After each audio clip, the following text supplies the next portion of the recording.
சேலம் மாவட்டம் எடப்பாடி தொகுதியில் பல்வேறு இடங்களில் 5 கோடியே 51 லட்சம் ரூபாய் மதிப்பீட்டில் முடிவுற்ற திட்டங்களை அதிமுக பொதுச் செயலாளர் எடப்பாடி கே பழனிசாமி திறந்து வைத்த புதிய திட்ட பணிகளுக்கு அடிக்கல் நாட்டினார். சேலம் மாவட்டம் எடப்பாடி ஊராட்சி ஒன்றிய அலுவலக கூட்டரங்கில் நடைபெற்ற விழாவில் சட்டமன்ற உறுப்பினர் மேம்பாட்டு நிதி 2 கோடியே 76 லட்சத்து 70,000 ரூபாய் மதிப்பீட்டிலும், அதிமுக மாநிலங்களவை உறுப்பினர் மேம்பாட்டு நிதியில் இருந்து 2 கோடியே 75 லட்சத்து 67,000 ரூபாய் மதிப்பீட்டிலும் என மொத்தம் 5 கோடியே 51 லட்சத்து 37,000 ரூபாய் மதிப்பீட்டில் முடிவுற்ற திட்டங்களை அதிமுக பொதுச் செயலாளரும் எதிர்க்கட்சித் தலைவருமான எடப்பாடி கே பழனிசாமி திறந்து வைத்தார். கொங்கணாபுரம், நங்கவள்ளி, பக்கநாடு, இருப்பாளி, சானார்பட்டி, சூரப்பள்ளி, வனவாசி உள்ளிட்ட பல்வேறு பகுதிகளில் கூடுதல் பள்ளி கட்டிடம், ரேஷன் கடை கட்டிடம், கான்கிரீட் சாலை, தார் சாலை, மேல்நிலை நீர்த்தேக்க தொட்டி உள்ளிட்ட பல்வேறு முடிவுற்ற பணிகளை திறந்து வைத்ததுடன் புதிய திட்ட பணிகளுக்கு அதிமுக பொதுச் செயலாளர் அடிக்கல் நாட்டினார்.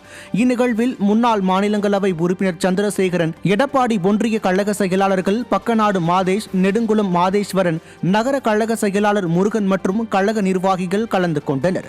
அப்போது உரையாற்றிய அதிமுக பொதுச் செயலாளர் எடப்பாடி கே பழனிசாமி, அதிமுக ஆட்சியில் இருக்கும் போதும் சரி, தற்போது எதிர்க்கட்சியில் இருக்கும் போதும் சரி, மக்களின் கோரிக்கைகள் அடிப்படையில் பல்வேறு திட்டங்களை நிறைவேற்றி கொடுக்கப்பட்டுள்ளதாக தெரிவித்தார்.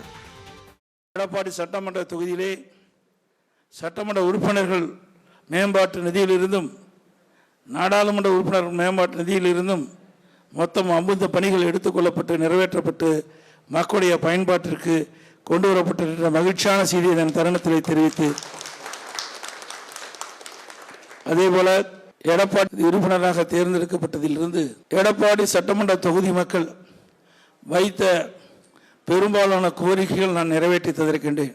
அவளுக்கு பாதுகாக்கப்பட்ட குடிநீர் வழங்குதல், சிறப்பான சாலைகள் அமைத்தல், கல்லூரிகள் அமைத்தல், அதே போல ஆரம்ப சுகாதார நிலையங்கள் அமைத்தல், கால்நடை மருத்துவமனை அமைத்தல், நியாய விலை கடை புதிதாக திறத்தல், புதிய ஆரம்ப பள்ளி மற்றும் உயர்நிலைப்பள்ளி, மேல்நிலைப்பள்ளிகள் திறக்கப்பட்டது. அதற்குண்டான கட்டிடங்கள் கட்டி கொடுக்கப்பட்டுகின்றன.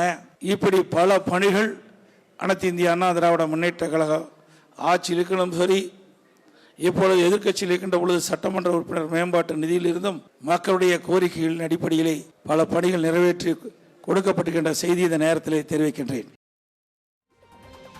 மாநில அளவிலான வலுதூக்கும் போட்டி மற்றும் தென்மண்டல அளவிலான கராத்தே போட்டியில் வெற்றி பெற்ற வீரர் வீராங்கனைகள் அதிமுக பொதுச் செயலாளர் எடப்பாடி கே பழனிசாமியை நேரில் சந்தித்து வாழ்த்து பெற்றனர். சேலம் மாவட்ட அணி சார்பில் வலுதூக்கும் போட்டியில் பங்கேற்ற மகாத்மா காந்தி உடற்பயிற்சி நிலையத்தைச் சேர்ந்த வீரர்கள் 14 தங்கம், 12 வெள்ளி, 3 வெண்கல பதக்கம் வென்று சாம்பியன் கோப்பையை கைப்பற்றினர்.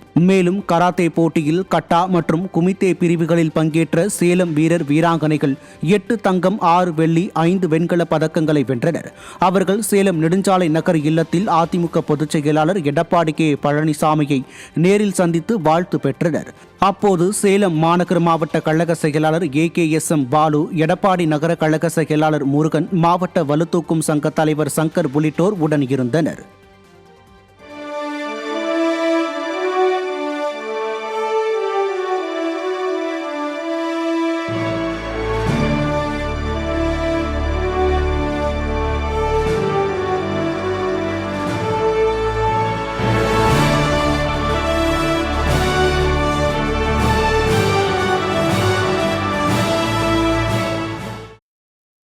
சேலம் மாவட்டம் எடப்பாடி அரசு ஆண்கள் மேல்நிலைப் பள்ளியில் 3 கோடி ரூபாய் மதிப்பீட்டில் அமைக்கப்பட உள்ள விளையாட்டு மைதானத்தை அதிமுக பொதுச் செயலாளரும் சட்டமன்ற எதிர்க்கட்சித் தலைவருமான எடப்பாடி கே பழனிசாமி ஆய்வு செய்தார்.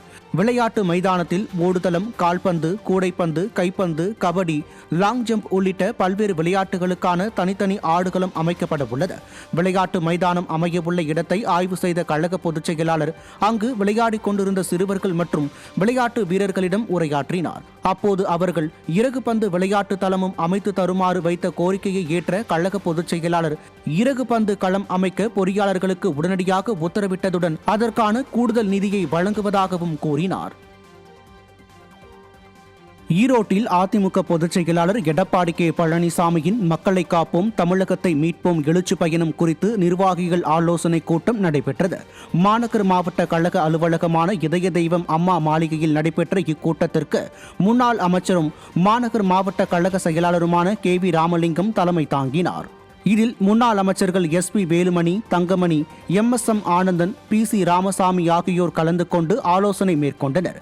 இக்கூட்டத்தில் சட்டமன்ற முன்னாள் உறுப்பினர்கள் KS தென்னரசு, BP சிவசுப்பிரமணி, நாடாளுமன்ற முன்னாள் உறுப்பினர் செல்வகுமார சின்னையன் மற்றும் கழக நிர்வாகிகள் கலந்து கொண்டனர். நிகழ்ச்சியில் பேசிய முன்னாள் அமைச்சரும் நாமக்கல் மாவட்ட கழக செயலாளருமான தங்கமணி, கடந்த காலங்களில் ஈரோடு மாவட்டத்தில் உள்ள 8 தொகுதிகளிலும் அதிமுக வெற்றி பெற்றதாகவும் திமுக ஆட்சியை வீட்டுக்கு அனுப்ப மக்கள் முடிவு செய்துவிட்டதாகவும் கூறினார். எப்பொழுதுமே ஈரோடு மாவட்டம் 8க்கு 8 என்ற அணுகுநிலை தான் நாம் வெற்றி பெற்றுக் கொண்டிருக்கின்றோம். அண்ணன் அவர்கள் செய்கின்ற ஒவ்வொரு பகுதியிலும் நீங்கள் பார்ப்பீர்கள் என்று சொன்னால், இந்த தொகுதியில பெருசா, இந்த தொகுதியில பெருசா என்று சொல்லுகின்ற அளவுக்கு, இந்த மாவட்டம் பெருசா, இந்த மாவட்டம் பெருசா என்று சொல்லுகின்ற அளவிற்கு ஒவ்வொரு பகுதியிலும் மக்கள் மிக திரண்டு வருகிறார். 30,000 to 50,000 பேர் வந்து கொண்டிருக்கின்றார்கள். அது காரணம் 26 அண்ணன் எடப்பாடியார் தான் மீண்டும் முதலமைச்சர் என்று மக்கள் முடிவு செய்து விட்டார்கள்.